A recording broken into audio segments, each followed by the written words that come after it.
If revenge came in levels, her approach would definitely rank at the very top. Nikki stirred the dog poop stuck to the sole of her shoe, right into the chocolate cake she was baking. Then she carried the cake over and knocked on her neighbor's door. The neighbor, knowing nothing, happily ate a big slice, and even praised her for her excellent baking. The reason behind it was actually simple. She had been pushed to the breaking point by this neighbor. Just a few days earlier, a young man had moved in next door. Every time Nikki was about to fall asleep, ear-splitting rock music would start blasting from his apartment. At first, Nikki thought she could put up with it. After all, he had just moved in. But the music would rumble on the whole night, leaving Nikki completely drained at work the next day. She even tried talking to him, asking if he could keep the volume down, because she needed rest before work. The man agreed politely, but the music kept shaking the walls night after night. One morning at 4 a.m., Nikki was jolted awake again. She finally lost her temper and stormed over to confront him. But the neighbor was having too much fun to care. When Nikki threatened to call the police, the man shoved her to the ground. Back home, she did call the police, but they told her it wasn't under their jurisdiction. Noise complaints had to be reported collectively to city officials. Nikki was completely stuck. She ended up driving to a park and dozing in her car just to get a little rest. But things only got worse. The neighbor turned up the volume even louder. Nikki felt like she was losing her mind. Even chopping vegetables, her hands moved to the beat.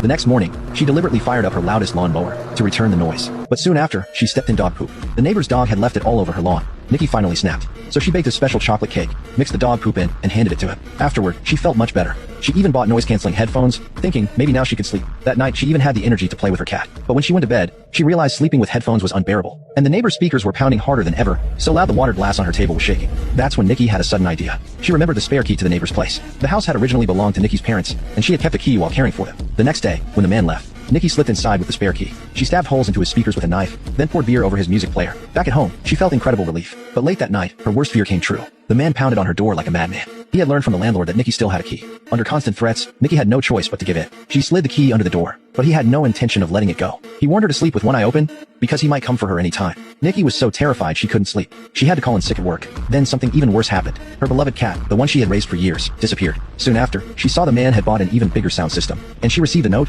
demanding she pay for the new speakers. Nikki felt she was at her breaking point. She had no choice but to endure the blaring music day and night. Then, suddenly, the entire neighborhood lost power. Exhausted, Nikki finally collapsed in bed. That's when she thought she heard her cat meowing. She listened carefully. The sound was coming from next door. When the power came back, the music started up again. Nikki climbed into the attic and broke through the wall. She slipped into the neighbor's house, only to find her cat dead under the bed. That cat had been with Nikki for years, like her own child. Now she had only one thought left: to make the bastard pay with his life. When the party finally ended the next morning, Nikki crept into the neighbor's place again, hammer in hand. She raised it high, aiming at the man fast asleep. But then she noticed a girl lying beside him. Nikki instantly recognized her. The girl's mother was notorious in the neighborhood, someone no one dared to cross. Nikki suddenly thought of a better plan. She made a call and told the girl's mother everything. Not long after, the furious woman showed up with a few burly men. Nikki sat back with a smile, ready to enjoy the show.